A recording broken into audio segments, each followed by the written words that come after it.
ಅದರ ರೇಟನ್ನು ಇವತ್ತು ಸುಮಾರು 1,000 ಅಂದರೆ 9,993 ರೂಪಾಯಿ ಜಾಸ್ತಿ ಮಾಡಿದ್ದು ಇದು ಅಕ್ಷಮ್ಯ ಅಪರಾಧ. ಯಾವಾಗ ನಮ್ಮ ಚುನಾವಣಾ ಸಂದರ್ಭದಲ್ಲಿ ಜನರನ್ನು ಮರಣ ಮಾಡ್ತಾ ಆ ಸಂದರ್ಭದಲ್ಲಿ ಯುದ್ಧ ನಡೀತಿತ್ತು, ಆದರೆ ಆ ಸಂದರ್ಭದಲ್ಲಿ ಮಾಡಿದ್ರು ಕೂಡ ತೊಂದರೆ ಇರಲಿಲ್ಲ. ಯಾಕಂತ ಹೇಳಿದ್ರೆ ನೈಜವಾದ ಒಂದು ಪರಿಸ್ಥಿತಿ ಇವತ್ತು ರಾಷ್ಟ್ರದಲ್ಲಿ ಉದ್ಭವ ಆಗಿತ್ತು.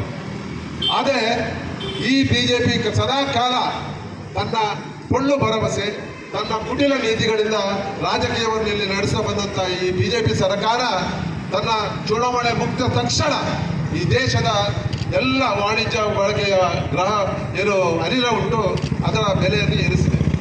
ಬಂಧುಗಳೇ, ಇದು ಕೇವಲ ಒಂದು ಹೋಟೆಲ್ನವರಿಗೆ ಅಥವಾ ಒಂದು ಕೆಲವೇ ಜನಕ್ಕೆ ಇದಕ್ಕೆ ಕಷ್ಟ ಆಗ್ಬೋದು ಅಂತ ತಾವೆಲ್ಲ ಭಾವಿಸ್ಬೋದು.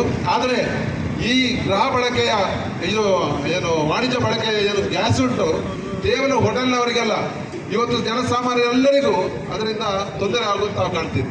ಯಾಕೆಂದರೆ ಹೋಟೆಲ್ನವರಿಗೆ ನೀವು ಒಂದು ಈಗ ಚಿಕ್ಕ ಪುಟ್ಟ ಹೋಟೆಲ್ಗಳುಂಟು, ಅವರಿಗೆ ದಿವಸಕ್ಕೆ 1 ಅಥವಾ 2 ಅಂಡೆ ಸಿಲಿಂಡರ್ ಕೊಡೋದಾದರೆ ಅದಕ್ಕೆ ಸುಮಾರು 2,000 ರೂಪಾಯಿ ತನಕ ಜಾಸ್ತಿ ಖರ್ಚಾಗುತ್ತೆ. ಆ ಖರ್ಚನ್ನು ಹೇಗೆ ಬಳಸಬೇಕು? ಆ ಖರ್ಚನ್ನು ಅವರು ಜನರ ಮೇಲೆ ಅದರ ತಿಂಡಿಯ ರೇಟನ್ನು ಜಾಸ್ತಿ ಮಾಡಿ ಜನರಿಂದ ವಸೂಲು ಮಾಡಬೇಕಾಗುತ್ತೆ. ಇಲ್ಲಾಂದರೆ ಆ ಹೋಟೆಲ್ ಬಂದ್ ಆಗ್ತದೆ. ದೊಡ್ಡ ಹೋಟೆಲ್ ಮಾಲೀಕರಿಗೆ ತೊಂದರೆ ಇಲ್ಲ. ಯಾಕಂತ ಹೇಳಿದ್ರೆ ದೊಡ್ಡ ಹೋಟೆಲ್ ಮಾಲೀಕರು ಯಾವ ರೀತಿಯಲ್ಲಿ ಆದರೂ ಅದನ್ನು ಬಳಸಿ ಏನು ದರವನ್ನು ನಿಗದಿ ಮಾಡ್ತಾರೆ.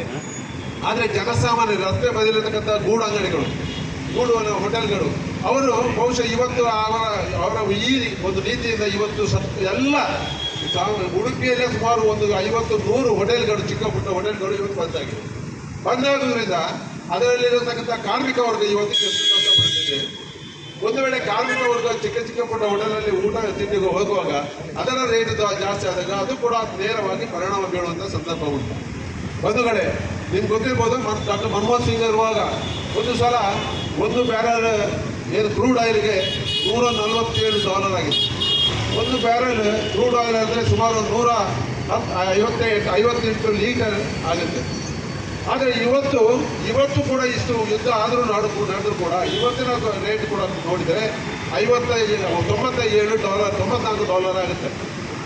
$94 ಇರುವಾಗ ಇವರಿಗೆ ಇಷ್ಟು ದೊಡ್ಡ ಪ್ರಮಾಣದಲ್ಲಿ ಬೆಲೆ ಏರಿಸುವಂಥ ಅಗತ್ಯ ಉಂಟಾ?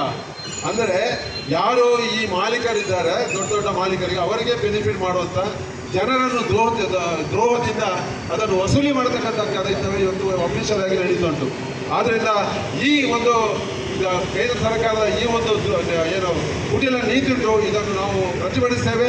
ನಮ್ಮ ರಾಜ್ಯದ ಎಲ್ಲ ಯುವ ಕಾಂಗ್ರೆಸ್ ಅವರು ಎಲ್ಲ ಕಡೆಯಲ್ಲಿ ಕೂಡ ಇವತ್ತು ಈ ಪ್ರತಿಭಟನೆ ನಡೀತಾ ಉಂಟು. ಈ ಪ್ರತಿಭಟನೆ ಇದಕ್ಕೆ ನಮ್ಮ ಅಧ್ಯಕ್ಷ